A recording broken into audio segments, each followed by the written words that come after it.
को म्यूट करें, रिटर्न आवाज आ रही है। तुषार जी, सबसे पहले मैं अमर सिंह जी से एक बात कहना चाहता हूँ कि मैंने किसी भी ऑर्गेनाइजेशन को आतंकवादी नहीं कहा। मैं स्पष्ट कर देना चाहता हूँ आपके चैनल पर कि मैंने किसी को आतंकवादी नहीं कहा। जो मानवता के लिए खतरा है, मैंने ये शब्द बोला है, ये कोट करना चाहता हूँ। अभी आरएसएस की बात आप कर रहे हैं, मैंने बार बार यही बात कही है कि भारत के पास जब मजबूत संगठन है, भारत के पास संविधान जैसा भारत को, जनता को सुरक्षा देने के लिए मजबूत तंत्र है, जिसे हम लोग भारत का संविधान कहते हैं, जिसके सिद्धांत पर सरकारें चलती हैं, उसके पैरेलल में अगर कोई संगठन खड़ा होता है तो निश्चित तौर पर देश की सुरक्षा के लिए खतरा है। राष्ट्र का नाम लेकर के, राष्ट्र का चोला ओढ़ करके, उसके बाद विशेष प्रकार के लोगों को एक विचारधारा परिणित करके, एक समाहित करके ये बताना कि हम ही राष्ट्रवादी हैं, ये राष्ट्रवाद नहीं, ये आतंकवाद है। मैं एक बात और कहना चाह रहा हूं, आरएसएस का एक अनुषांगिक संगठन है सहकारा भारती। उसका काम है कि सरकार के पैरेलल में काम करना, संस्थाओं को मजबूत करना।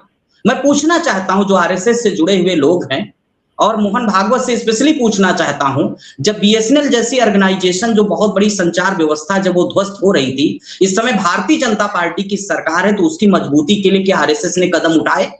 उन्होंने जो है जियो कंपनी को ही क्यों लॉन्च करने दिया? बीएसएनएल जैसी संस्था को बचाने के लिए वो आगे क्यों नहीं है? दूसरा एक सवाल है, तमाम ऐसे जो है खाद्य पदार्थ के प्रोडक्ट की कंपनियां हैं जिनको भारतीय जनता पार्टी सत्ता में आने के बाद उन पब्लिक सेक्टर के पीएसयूज को ध्वस्त करने का काम किया है, चाहे रेल हो, चाहे तेल हो, चाहे भेल हो, अडानी ग्रुप को देने का काम किया है। तो क्या सहकार भारती इन्होंने जो बनाया है, अपना अनुषांगिक संगठन आरएसएस ने बनाया, क्या उसने बढ़ चढ़कर कोई हिस्सा लिया? क्या उसकी तरफ से, उनके खेमे के लोगों से, उनके प्रोडक्ट के लोगों से कोई आवाज उठाई? एक बात और है, इन्होंने कहा बीएमएस है, भारतीय मजदूर संघ आरएसएस का है, इनका कहना है कि हम मजदूरों के हितों और अधिकारों के लिए रक्षा करते हैं। क्या आरएसएस ने किसी मजदूर के उत्थान के लिए कोई ऐसी ऑर्गेनाइजेशन या सरकार पर प्रेशर किया कि मजदूरों को ये योजना मिलनी चाहिए? बल्कि उन्होंने ये काम किया, जो प्रधान मनरेगा योजना थी, जो गांव में जो हमारी जनता रहती थी, गरीब जनता थी, उसको रोजगार की सुविधा थी कि हम उनको इतने दिनों का हम रोजगार देंगे, उसके बदले में पैसा देंगे, उसका भी उन्होंने नाम बदल करके आम लोगों के दिमाग से हटाने का काम किया। उन्होंने जी राम जी योजना काम करने का काम किया। एक और बात कहना चाहता हूं, आरएसएस का एक और अनुषांगिक संगठन है बनवासी कल्याण आश्रम है, जहां पर जनजातीय आदिवासियों के विकास की बात आरएसएस करता, कहता कि मैं राष्ट्र भारती की सेवा के लिए समर्पित हूं।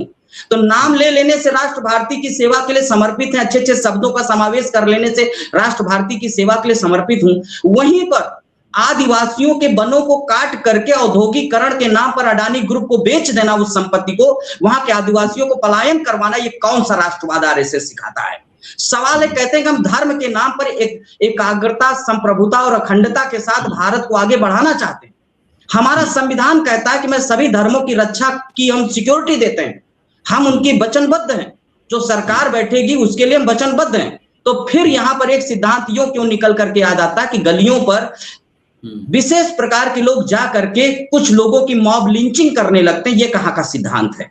सवाल है कि इसी तरह से दूसरे धर्म के भी जो ऑर्गेनाइजेशन हैं, मैं देखिए तुषार जी स्पष्ट करना चाहता हूं, संविधान के इतर जो दूसरे धर्म के ऑर्गेनाइजेशन हैं, उन पर भी मैं प्रतिबंध लगाने की बात करता हूं। अगर भारत के संविधान के अनुसार अगर रहना है तो भारत में रहिए।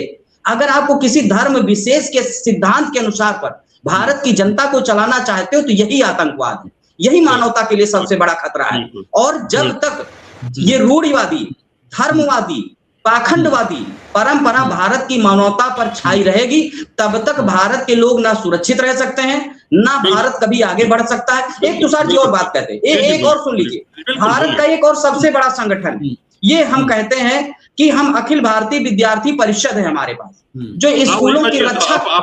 आपने सभी का मैं कह रहा हूं ना, मेरी बात पूरी हो।